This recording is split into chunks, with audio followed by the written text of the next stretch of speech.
Bonjour à tous. Merci Antoine et merci l'IESA d'ailleurs de votre invitation à participer à ce webinaire. Alors moi, pour me présenter, donc je m'appelle Étienne Franchet, je suis responsable du développement commercial pour la startup Affluence.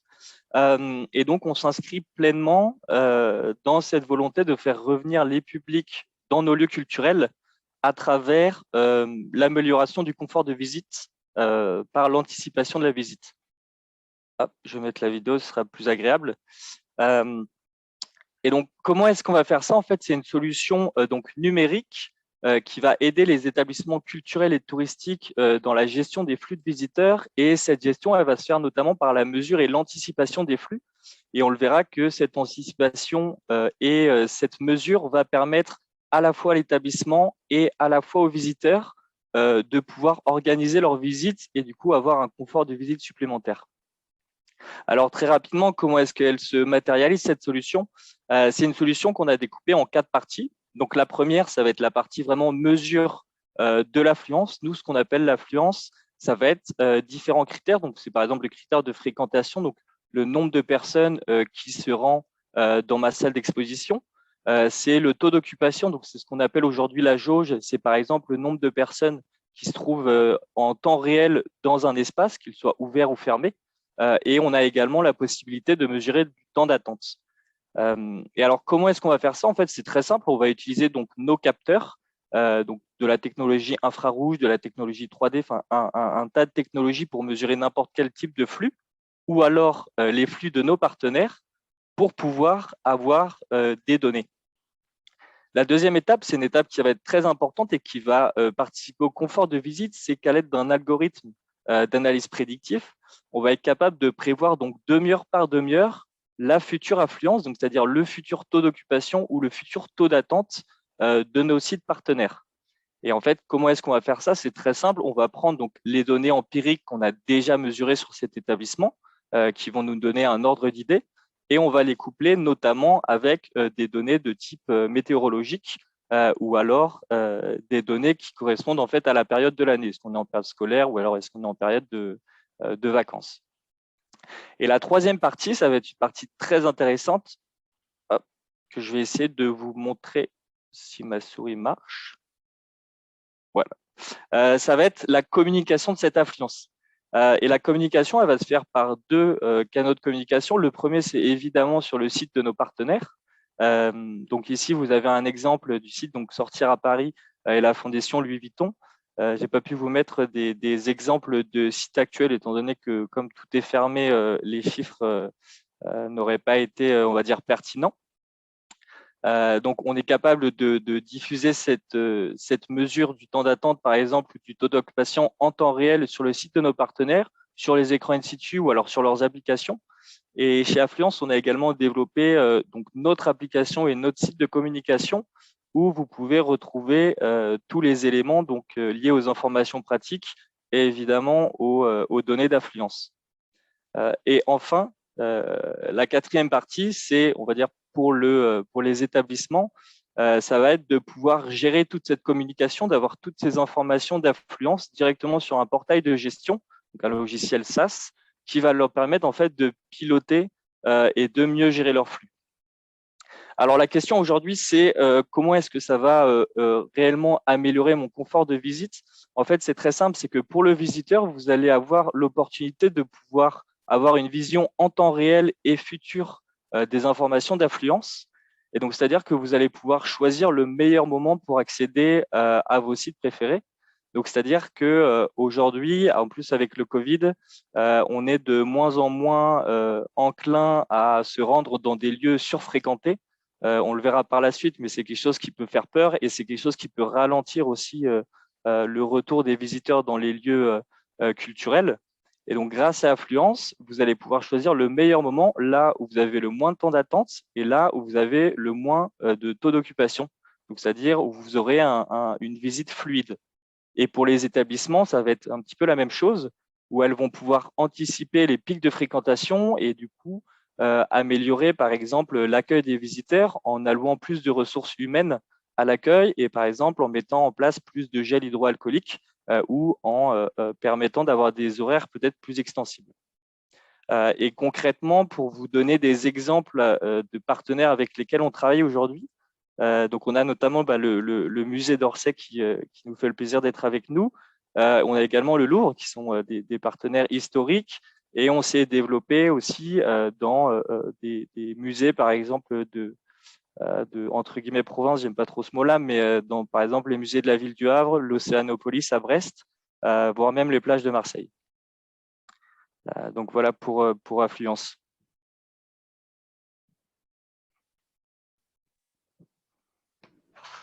Merci beaucoup, Étienne. Vous voyez peut-être sur votre écran un dessin qui est en train de se faire sous vos yeux. C'est le talent d'Émile Parizel qui est à l'œuvre actuellement et qui permet en fait de pouvoir en fait aussi restituer tous les échanges qu'on a actuellement avec nos différents intervenants. Ceci étant dit, donc, merci beaucoup Étienne. Effectivement, on voit qu'il y a tout un ensemble de solutions qui existent aussi pour pouvoir être être beaucoup plus dans le respect des contraintes sanitaires. Ça a été aussi une occasion pour certaines institutions, et notamment le musée d'Orsay, de repenser finalement l'accueil de la visite, repenser le parcours et mener finalement une réflexion orientée publique pour pouvoir aussi améliorer ce parcours de visite. Et donc, nous allons donner la parole tout de suite à Laetitia Pouilly qui va donc nous présenter un petit peu ce qu'a fait le musée d'Orsay sur le sujet. Oui, bonjour à tous. J'essaie d'allumer ma caméra, mais Antoine, est-ce que vous pouvez me redonner l'accès? Hop. Bon, tant pis, on va faire sans caméra. Donc, bonjour à tous, je suis Laetitia Pouilly. J'ai rejoint l'établissement public des musées d'Orsay de l'Orangerie en juin 2020 en tant que chargée de la data et de l'expérience visiteur. Donc cette thématique de l'expérience visiteur, c'est vraiment un axe stratégique hyper structurant pour l'avenir de nos musées, qui a motivé en particulier ma création de poste, mais qui est vraiment portée en transversale par toutes les directions de l'établissement. Donc aujourd'hui, sur cette thématique du lieu retrouvé, je voulais vous parler d'une étude que nous avons menée au musée d'Orsay sur le parcours visiteur. C'est une étude qui a été menée conjointement par ma direction, direction du développement et des relations internationales, et la direction des publics. Donc, notre objectif avec cette étude, c'était de mieux comprendre les parcours empruntés par nos visiteurs au sein du musée d'Orsay, et d'identifier les éventuelles difficultés que pouvaient rencontrer nos visiteurs, en particulier en matière d'orientation et de signalétique. Donc pour cela, nous avons imaginé une méthodologie en 2 volets. D'une part, l'interrogation de nos agents en interne et d'autre part, l'interrogation de nos visiteurs en direct. Donc en raison de la situation, on a commencé par l'interrogation de nos agents en interne, qui constitue vraiment une mine d'or, une mine d'informations, puisqu'ils observent nos visiteurs, ils interagissent avec nos visiteurs au quotidien et pour la plupart depuis des années. Et en plus, ce travail, il tombait un peu à point nommé dans ce contexte de fermeture du musée, d'une situation un peu d'éloignement de nos agents, d'interruption de leur mission. Donc, il y avait un petit enjeu RH, en fait, auquel répondait aussi cette étude. Donc, sur la slide que vous pouvez voir à l'écran, j'ai énuméré quelques parties pris méthodologiques qu'on a adoptées dans le cadre de cette étude. Donc, le premier, ça a été d'interroger séparément nos agents en contact avec le public qui ont pu nous donner une vision vraiment très terrain, très quotidien des interactions avec nos visiteurs. Et d'autre part, les encadrants qui ont pu nous donner une vision plus managériale, plus organisationnelle des problématiques.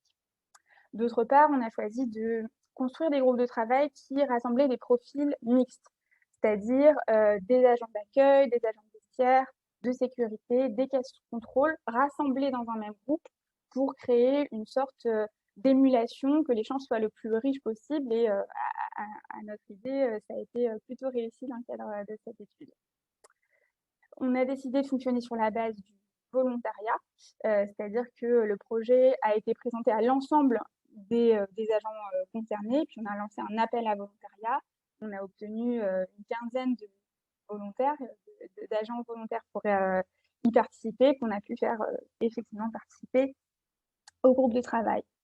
Et enfin, on a choisi d'animer ces groupes de travail par un binôme d'agents en interne. Donc, moi-même, qui était en fait nouvelle dans l'établissement, qui avait un œil un peu ingénu sur les problématiques, et une collaboratrice de la direction des publics, qui, pour le coup, est dans l'établissement depuis des années, a une vraie connaissance de tout l'historique et une vraie relation de confiance avec les agents interrogés. Donc, voilà, ça faisait un binôme équilibré et intéressant. Donc concrètement, comment on a fonctionné? On a commencé par déambuler au sein du musée d'Orsay avec les agents pour qu'ils puissent vraiment nous pointer in situ. Ben voilà, ici j'ai remarqué telle problématique, ici tel panneau d'information c'est mal compris, ici on me pose telle ou telle question. Et ensuite on est parti en salle de réunion pour faire le bilan de tout ce qui avait été dit in situ et revenir sur des problématiques plus précises ou des publics un peu plus spécifiques. Donc ce volet, on l'a pu le conduire au tout début de 2021 et ça nous a permis de confirmer ou d'invalider un certain nombre d'intuitions qu'on pouvait avoir déjà par notre connaissance et les autres méthodologies de remontée d'informations sur nos visiteurs. Et donc, ça nous a déjà permis de former un premier bilan assez solide des irritants de l'expérience actuelle au sein de notre musée.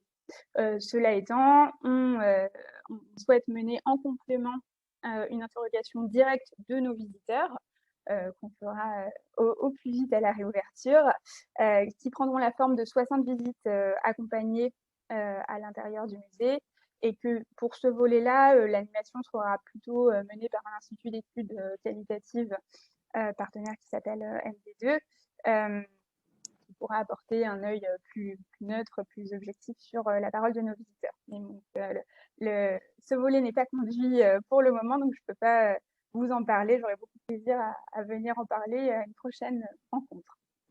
Voilà pour moi. Merci beaucoup Laetitia. Donc effectivement un projet passionnant. On se rend compte que ce temps de fermeture, c'est aussi un temps d'interrogation, pour pouvoir aussi mieux travailler avec les visiteurs, mieux les accueillir.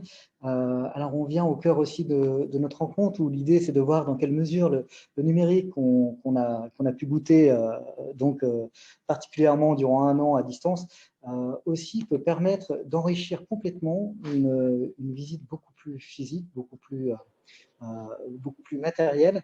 Et on va donc écouter différentes interventions, notamment celle de Christophe Lénadier, qui a une entreprise, qui a développé une entreprise qui s'appelle Miali et qui fait notamment de l'impression 3D pour restituer des œuvres et pour pouvoir aussi les toucher, les approcher de façon beaucoup plus proche. On vous écoute, Christophe. Bonjour, merci. Je tiens déjà à remercier les organisateurs de ce webinaire très intéressant de nous avoir invités. Alors, qui est Miali? En fait, nous voulons rendre le patrimoine accessible tout le temps, partout et à tout le monde.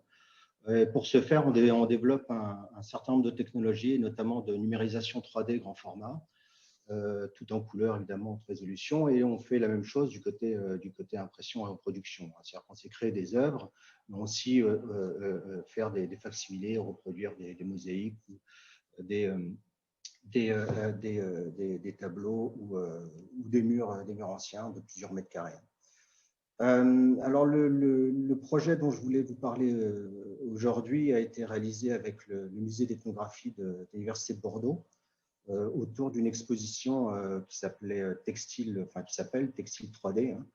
Je dis qu'il s'appelait parce qu'elle a commencé le 1er octobre 2019. Elle devait s'arrêter en 2020, mais elle va être poursuivie. Hein.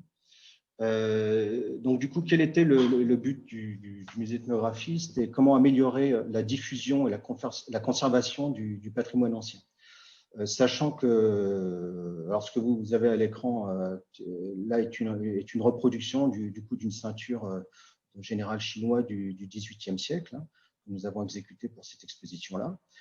La problématique de de ces textiles, c'est que ils sont difficilement diffusables, très difficiles à exposer parce qu'ils craignent la lumière, craignent l'humidité, on ne peut pas les toucher évidemment. Et c'était tout le but du musée, essayer de voir comment faire en sorte que ce soit des visiteurs ou des scientifiques puissent avoir accès à ces textiles à l'intérieur ou à l'extérieur du musée sans les abîmer, tout en pouvant faire leur recherche et leur visite. Donc l'idée, Solène Nieto, la responsable des collections, a choisi les pièces les plus remarquables, hein, et aussi assez compliquées d'ailleurs, à mettre en œuvre, hein, par leur fragilité, par leur beauté. Hein. Vous voyez cette ceinture, enfin, je la trouve, l'original est extrêmement beau aussi, d'or et de velours. Hein. Donc, essayer de garder la taille identique pour cette reproduction. Du coup, ça a permis de montrer cette ceinture, hein, l'exposer 2 fois, en fait, elle est exposée de façon réelle, hein, donc, du coup, derrière une vitre avec une luminosité contrôlée, et de l'autre côté, avec cette reproduction-là qui fait 70 cm sur 40, hein, où les gens ont totalement l'accès. Alors, l'intérêt de l'interaction avec ce type d'œuvre est très, très important. Enfin, dès que vous commencez à regarder un objet, hein, le deuxième sens qui arrive, c'est le toucher. Hein, donc les 2 sens qui arrivent pour interagir avec un objet ou de la matière, c'est la vue et le toucher. Vous écoutez plus tard, mais vous commencez par regarder, essayer de toucher. Bon, ce qui est souvent très délicat dans les musées. Mais du coup, on le rend possible, hein, enfin, on essaye de le rendre possible. Et ça a 2 intérêts aussi en termes cognitifs, hein, c'est-à-dire que le toucher permet de valider ce que les yeux pensent avoir vu. Hein. Vous connaissez les effets spéciaux, les effets d'optique. En fait, l'humain corrige ça aussi avec ses mains pour avoir une idée plus précise du relief, hein, de la finesse de quelque chose. Du coup, l'exploration de l'objet, enfin de l'objet exposé, va beaucoup plus loin que la vue. On en retient, et en termes d'apprentissage, c'est aussi quelque chose de très intéressant pour tous les publics. Hein. De plus, pour la pédagogie, forcément, enfin, je pense à des écoles d'art ou l'école du patrimoine, avoir des facsimilés de ce type-là permet effectivement d'améliorer la formation. Donc finalement, l'exposition va être étendue, hein, parce qu'initialement elle devait s'interrompre le 29 mai 2020, mais elle va être étendue avec le web. Et peut-être même, enfin c'est une des options, à mettre cette ceinture du coup en exposition à l'extérieur, hein, parce qu'elle résiste aux intempéries, hein, peut aller dans les jardins par exemple. Donc le web avec les données 3D qu'on a corrigé là, à savoir que le scan 3D initial a été fait par l'INRIAD et l'équipe de Romain Pakanowski. Nous avons traité la colorimétrie et l'état de surface. Voilà, donc je pense que ça va être très intéressant aussi par la suite. Merci beaucoup. Donc Christophe, effectivement, donc un exemple en fait de la façon dont le numérique peut servir finalement au retour à la matérialité et puis aussi à des expériences plus sensibles.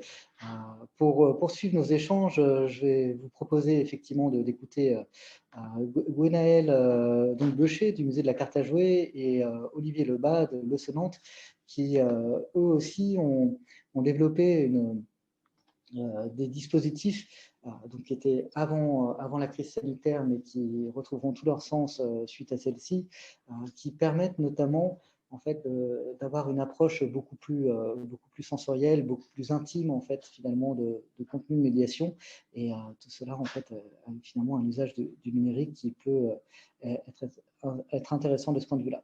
Donc écoutez, Gwenaël et Olivier, on vous écoute.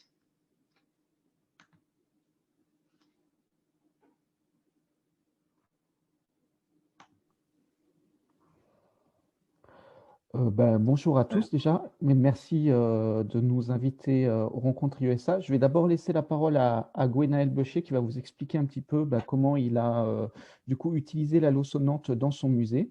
Et puis après, je vais vous expliquer un petit peu l'évolution du projet. Bonjour, donc Gwenaël Beuchet du Musée de la Carte à Jouer. Donc j'étais le commissaire de l'exposition Cartomancie entre mystère et imaginaire. L'idée de cette exposition, c'était de faire une histoire de la cartomancie depuis son apparition au XVIIIe siècle et jusqu'à ses avatars contemporains, notamment à travers tout ce qui est le développement personnel et puis aussi tout ce qui est l'interprétation par les artistes et les écrivains de cette cartomancie, cette découverte, disons, des tarots et des cartes divinatoires. Alors, on cherchait comme expérience des expériences un petit peu mystérieuses dans le cadre de cette exposition, et notamment expériences sensorielles à travers le son. Et on a, au cours de nos recherches, donc trouvé le dispositif l'eau sonnante qui nous a paru très, très pertinent, très intéressant. Alors, qui était à l'époque à un stade expérimental, qui est développé par Thomas Bonenfant et puis Sébastien de Bertha. Donc, c'est un dispositif en fait d'écoute osseuse. Donc, Olivier vous en parlera peut-être plus précisément. Nous, ce qui nous intéressait, c'était de créer un rapport intime avec le son, donc ce que permet ce dispositif, qu'on verra sur la diapositive suivante, donc avec des images du dispositif sur je ne sais pas comment voilà. Donc là, vous avez des images de l'exposition, et puis sur les photos du haut, on voit le dispositif l'eau sonnante tel qu'il se présentait à l'époque. Donc nous, il nous permettait d'avoir une expérience un petit peu mystérieuse, puisqu'en fait, ce dispositif permet d'écouter du son à travers les os en se positionnant ses coudes sur ce mobilier et en mettant les mains sur les oreilles. Il nous intéressait aussi parce qu'il entrait en résonance avec un des objets qu'on présentait dans l'exposition, qui était un ouvrage de Raymond Roussel, Locus Solus, dans lequel, en fait, une espèce d'inventeur un peu fou avait inventé un tarot musical, et une diseuse de Bonaventure tirant ce tarot, quand les cartes étaient posées, en fait, il y avait des petits insectes, c'est ce que raconte l'histoire, insérés dans les cartes, se mettaient à s'agiter avec leurs pattes, et déclenchaient et créaient une espèce de musique dont la partition est donnée dans l'ouvrage. Donc l'idée, c'était amusant aussi que les visiteurs utilisent aussi leurs bras, si vous voulez, leurs mains, pour écouter cette musique. Un autre intérêt de l'objet, c'est qu'il incite en fait à regarder, puisqu'en fait on est assis, on est debout devant le mobilier, on écoute la musique. Donc ce qu'on proposait, c'est évidemment la musique et puis un petit texte explicatif. Et pendant ce temps-là, on regarde ce qu'on a devant soi. En l'occurrence, on avait présenté des œuvres d'un artiste surréaliste roumain, donc Jules Péréaïm. Donc on avait tout le temps, et ça incitait le visiteur à regarder ce qu'il avait autour de lui. Alors on a rencontré quelques difficultés, parce que ce mobilier au départ était conçu un peu comme un objet d'art, on ne pouvait pas y toucher, donc la difficulté, c'était d'expliquer aux visiteurs comment utiliser l'appareil, sachant que c'était difficile pour nous d'avoir quelqu'un en permanence pour inviter les visiteurs. On a quand même eu, c'était à moitié pendant le temps du confinement, donc on a quand même eu 7000 visiteurs, donc beaucoup de personnes qui ont pu utiliser ce dispositif. Voilà, on ne pouvait pas intervenir sur l'objet, on ne pouvait pas non plus intervenir difficilement à proximité, puisque l'intérêt de l'objet, c'est qu'il soit un petit peu au centre de l'espace pour qu'il ne soit pas contre un mur, disons, donc qu'on puisse justement regarder. Et et également la dimension de l'objet. Bon, voilà, des questions d'ergonomie qui faisait que c'était peut-être un petit peu… pour les enfants, c'était plus difficile, par exemple, d'être à la hauteur du mobilier. Voilà, donc un certain nombre de petites difficultés qu'on a évidemment, avec lesquelles on a échangé avec l'Osonante. Et je pense qu'Olivier, justement, va vous parler de ce qu'est devenu ce dispositif.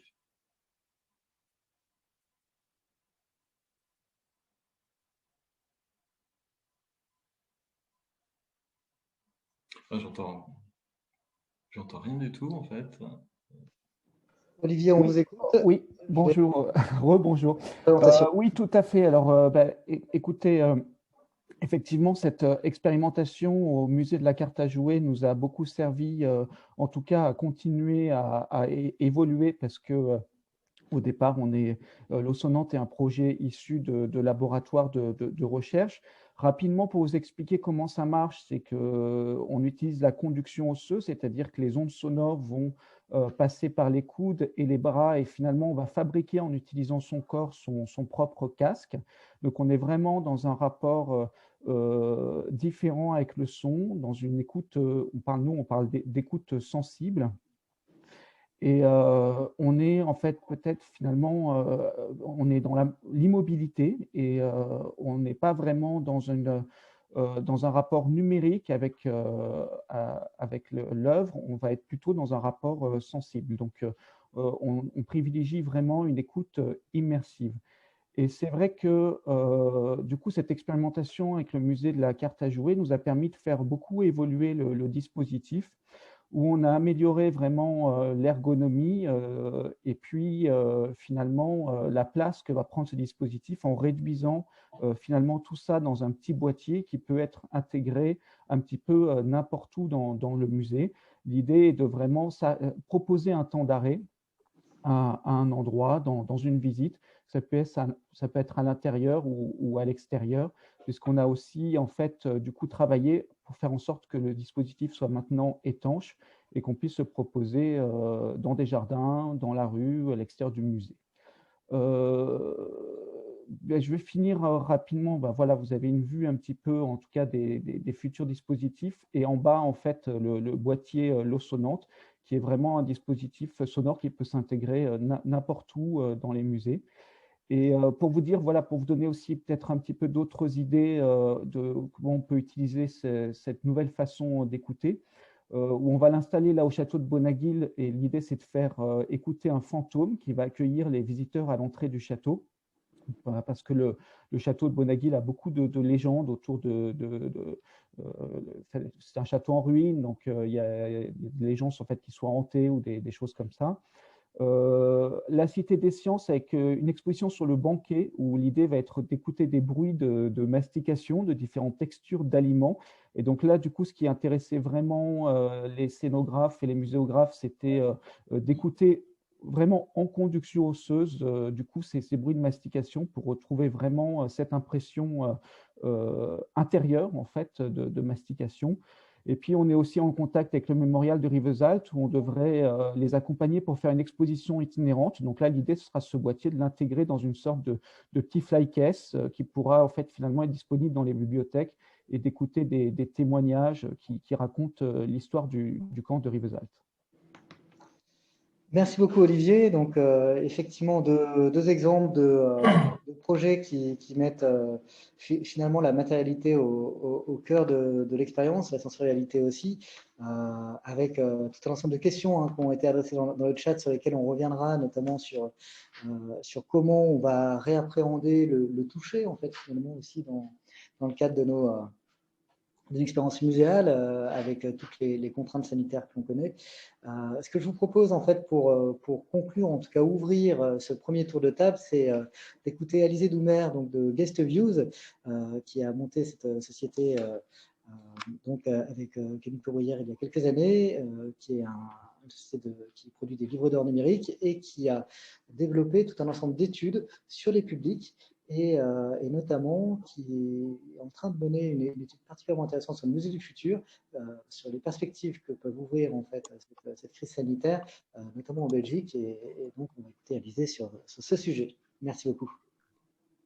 Bonjour à toutes et à tous, merci Antoine et merci de nous avoir invités pour discuter et partager pour ce panel. Donc, alors moi, je m'appelle Alizée. Effectivement, j'ai cofondé Gazeuse il y a 7 ans avec Camille Caubrière. Et depuis 2013, l'objectif de Gazeuse, c'est de réinventer la relation, ce lien qui peut exister entre les visiteurs et les lieux culturels, grâce à une suite d'outils d'écoute visiteurs. Notre produit phare, je pense que vous le connaissez certainement, Antoine en a un peu parlé. J'espère que vous y avez participé en fin d'exposition. C'est un livre d'or numérique qui permet de collecter et d'analyser à chaud les retours d'expérience des visiteurs.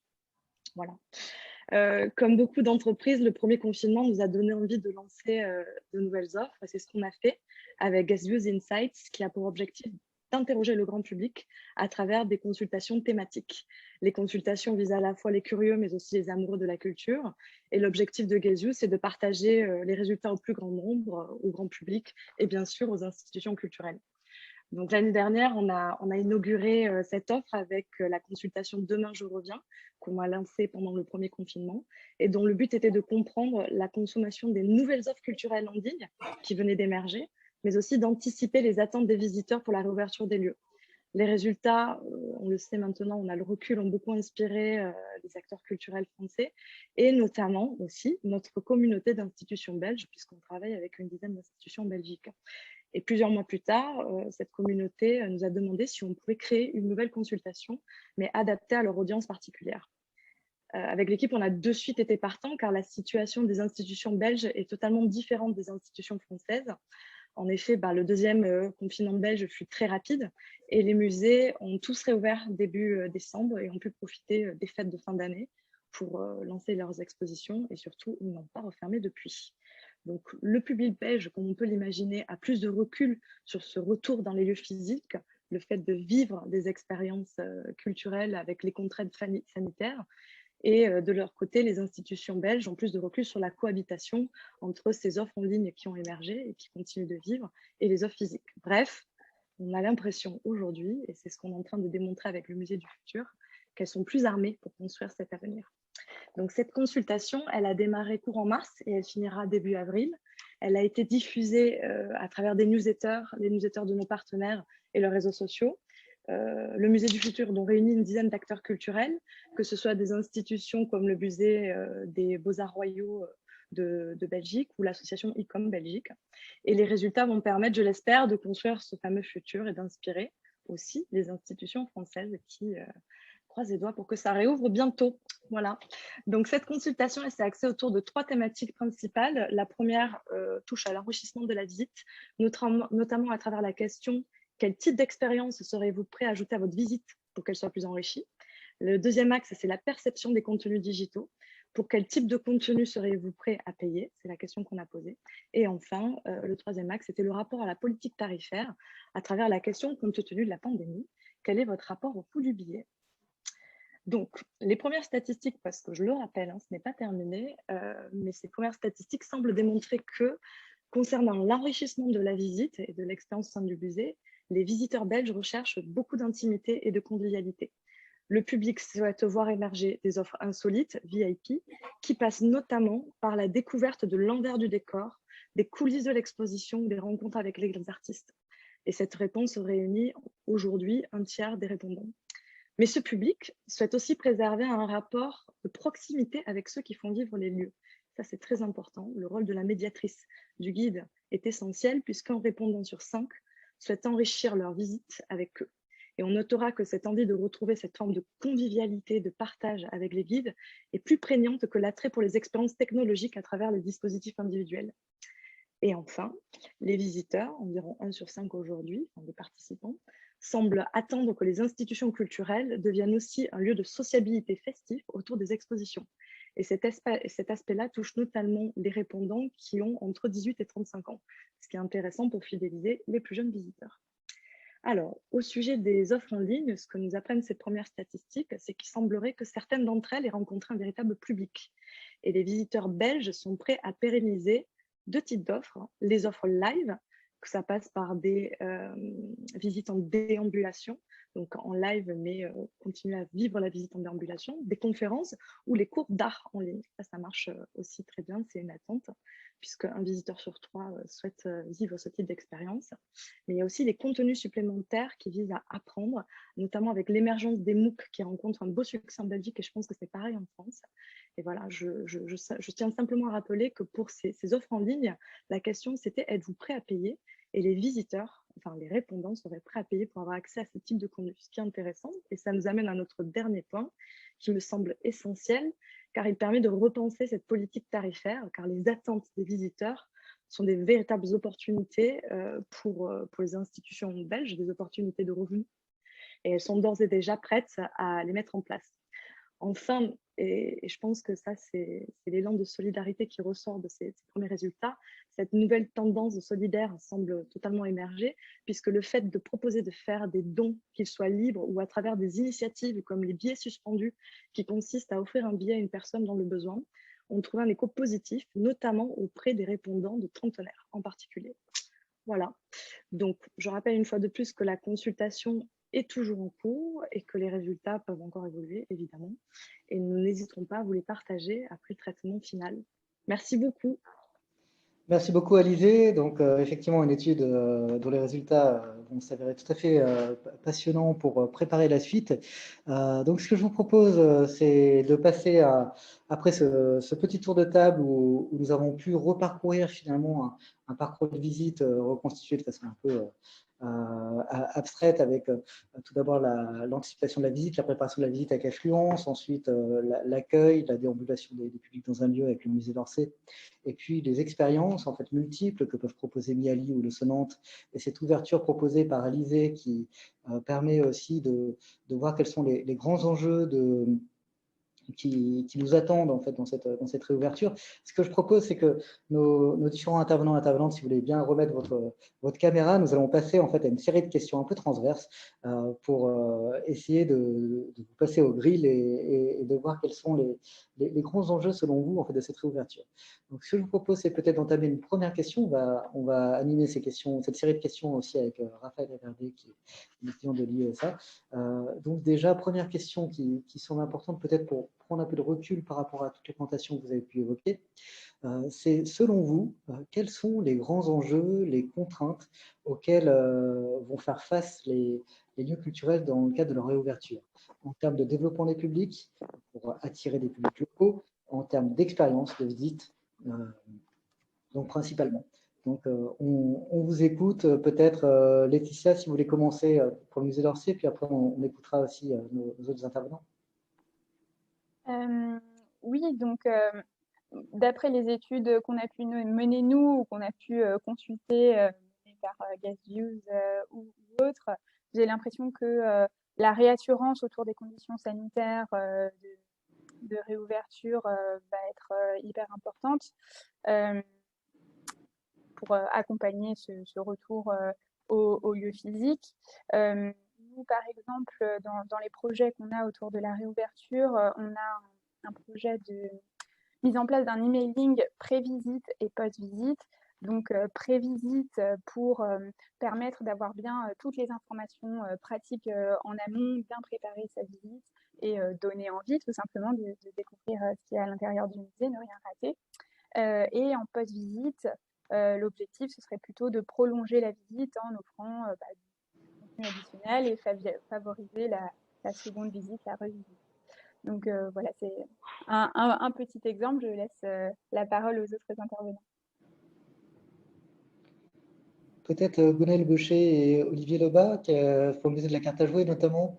Est-ce que vous avez déjà vous savez un peu qu'est-ce qui vous attend dans cette réouverture? Ce que je trouve en tout cas très intéressant avec ce confinement, c'est que ça pose effectivement la question de toucher les publics qui ne peuvent pas venir à cause du confinement, mais aussi plus largement les publics qui, même en dehors du confinement, n'ont pas accès au musée, ne viennent pas. Et donc, c'est intéressant. En tout cas, cette période-là nous permet de réfléchir et d'essayer de développer une offre numérique. Alors, plus particulièrement sur les dispositifs à l'intérieur du musée, nous, on a été très intéressés par le Sonante. On est en ce moment en pleine réflexion sur une rénovation, une refonte totale du parcours du musée, dans lequel ce genre de dispositif pourrait avoir sa place. Alors, pour l'instant, nous, c'est encore un petit peu trop tôt pour l'envisager. Mais l'idée, effectivement, c'est de pouvoir proposer, en plus, nous, au musée, on a, pour une grande part, des objets qui sont petits, hein, des cartes à jouer. Donc, on essaye aussi, évidemment, d'avoir toutes sortes, on a bien d'autres types d'œuvres, évidemment.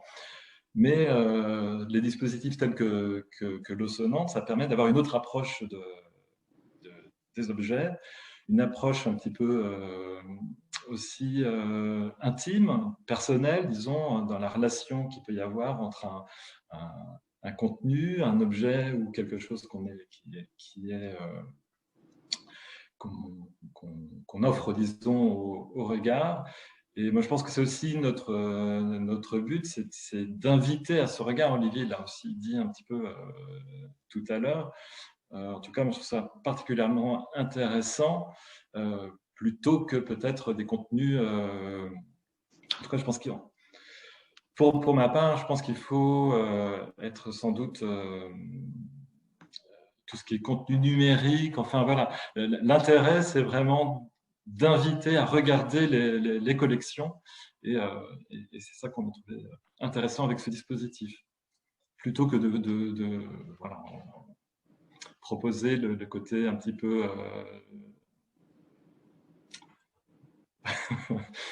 je trouve pas mes mots, mais enfin, voilà. L'idée, c'est… C'est vraiment, je pense que le cœur de notre métier, c'est d'offrir une expérience autour de nos collections. Et en tout cas, sur le contenu numérique qu'on peut proposer, c'est comment faire pour que, le public, en fait, ait envie d'aller les voir. D'accord. Écoutez, merci. Donc, peut-être dans ce cas-là, Raphaëlla va rebondir aussi sur la présentation d'Alizé. Je pense qu'il y a des liens intéressants aussi à faire.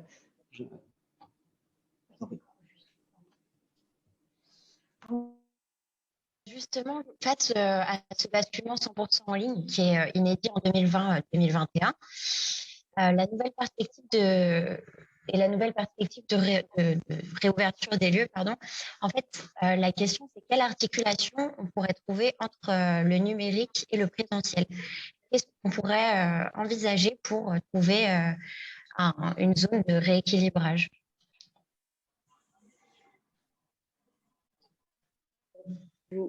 C'est la question pour moi, excusez-moi, hein, c'est ça? C'est la fameuse question oui, sur le rééquilibrage entre le physique et le digital. Je pense que, j'ai réfléchi à ça, c'est encore un petit peu tôt pour parler de rééquilibrage en termes de quantité. Quelle sera la proportion, ça, on n'en sait rien. Est-ce qu'il va exister? Je ne sais pas, mais s'il doit se faire, qu'est-ce qu'on attend de ce rééquilibrage? Et ça, je pense que c'est la question essentielle. Est-ce qu'on attend de voir émerger un nouveau public à fidéliser?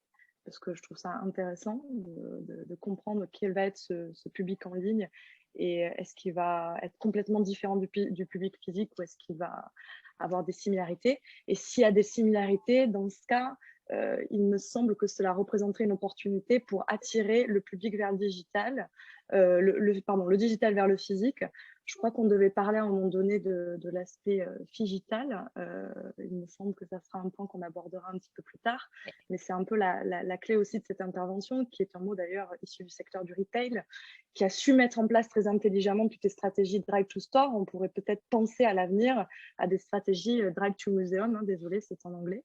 Mais voilà, comment faire venir les gens au musée. Et ça passera, il me semble, à la manière de ce qu'a pu faire les gens de marketing du retail, par des offres hyper personnalisées, car on s'inspirait des pratiques et des usages en ligne pour mieux comprendre le profil des visiteurs et leur proposer des offres hyper personnalisées afin de venir au musée, quoi.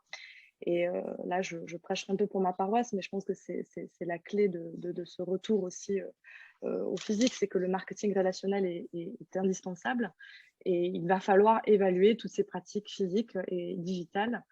de manière systématique, car il me semble que les résultats de l'une vont pouvoir influencer les actions de l'autre, quoi qu'il en soit. Donc, voilà, c'est un peu mon point de vue. C'est très marketing, mais il me semble que c'est un peu la clé et l'enjeu du moment, en tout cas, sur la fidélisation. Merci Olivier. Dans ce rééquilibrage, en fait, est-ce que côté affluence aussi, vous envisagez peut-être de réadapter votre solution pour mieux accompagner les lieux dans cette réouverture? Dans la réouverture, ce qui va être primordial pour moi, c'est évidemment le contenu, mais c'est aussi, on le redit, c'est rassurer les publics. Et c'est d'ailleurs une étude qui avait été menée par Guess You en Demain, je reviens. Et du coup, Alizé, corrigez-moi si je me trompe, hein, mais qui demandait à 1500 personnes quelles seraient en fait les raisons pour rassurer les publics et pour les faire revenir. Et la première cause, c'était la régulation de l'affluence. Donc en fait, c'est les visiteurs qui parlent d'eux-mêmes, même si je pense qu'il y a une grande majorité des visiteurs qui vont pas forcément s'arrêter et qui vont pas avoir peur. Il faudra essayer de ramener tout le monde, on va dire, dans nos musées. Donc déjà en commençant par cette réassurance. Et ensuite, évidemment, c'est le contenu qui les fera revenir. Mais ça, le contenu, on en a eu des exemples avec tous les intervenants aujourd'hui. Ils sont prêts et le contenu va être à la hauteur, on va dire, des besoins des visiteurs.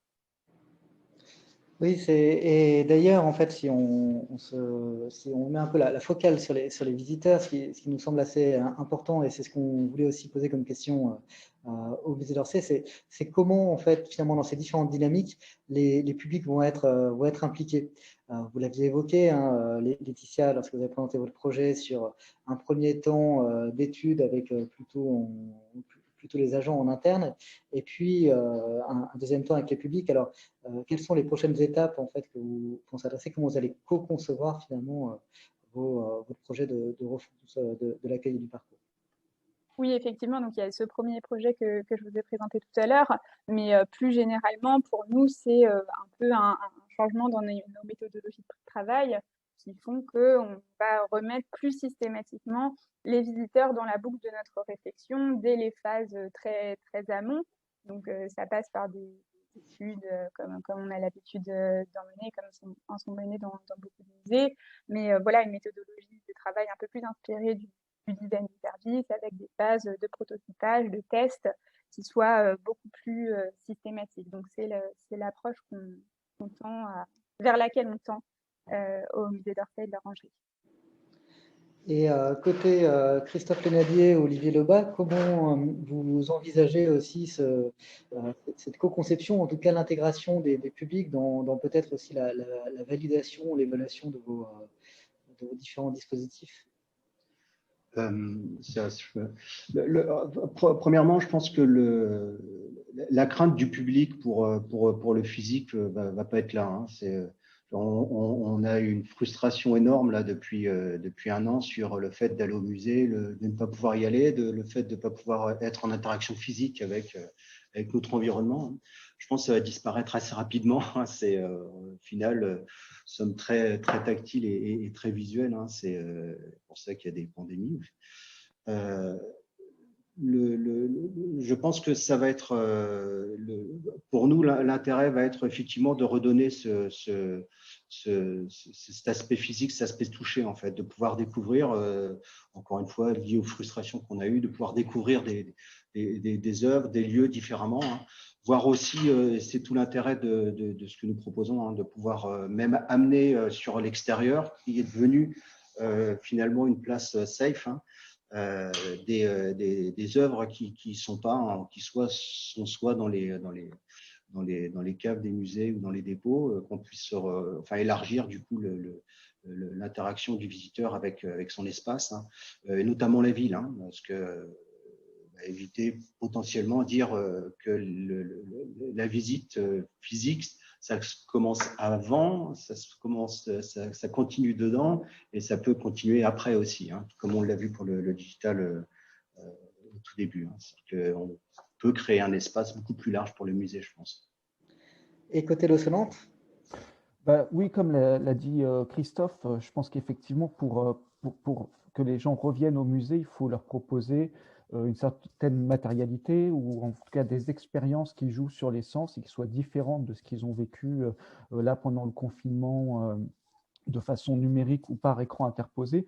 En même temps, je crois que tout ça, ça s'inscrit en complémentarité. Il faut penser tout ça dans une globalité. Donc, on l'a vu avec tous les intervenants qu'il y a eu aujourd'hui, que ce soit avant la visite, pendant la visite, après la visite. Tout ça doit finalement fonctionner ensemble et être cohérent. Et donc, l'eau sonnante fait partie d'une des solutions, en tout cas, pour faire, attirer en tout cas les publics dans des lieux physiques, mais ça doit s'inscrire en complémentarité avec d'autres dispositifs, que ce soit en ligne ou avant ou après la visite. Alors justement, cette question, Raphaëlla, on avait une pour Alizé. C'est ça. Donc, la dernière question concerne justement encore sur l'équilibrage entre physique et digital, mais plus en termes d'évaluation. Comment justement évaluer les données d'usage de visiteurs et comment réussir à piloter en fait ces informations entre digital et physique. Allô. Comment évaluer? Tout simplement en continuant à les interroger. C'est de manière, alors nous c'est vrai qu'on utilise physiquement nos livres d'or numériques.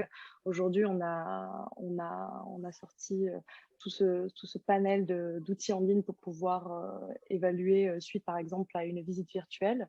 Je me répète un peu parce qu'il me semble que j'ai un peu répondu tout à l'heure en ce sens, mais quoi qu'il en soit, le fait de continuer à écouter, à faire participer les visiteurs, à les impliquer in situ et même online à la vie des institutions, en les interrogeant en amont concernant leurs attentes et juste après pour comprendre les ressentis, parce que l'émotion, c'est quand même aussi la clé pour pouvoir revenir.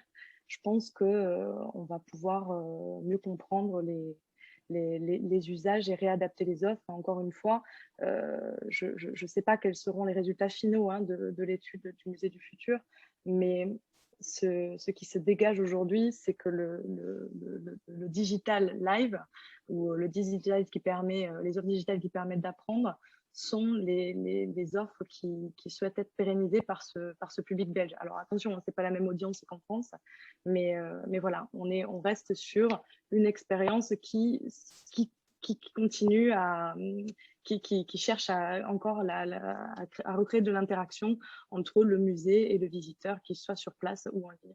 Voilà. Mais sur la façon de les évaluer, il n'y a rien d'autre à faire que les questionner, quoi. Et ça, il y a plein d'outils, dont des use qui pourraient des solutions adaptées. Voilà.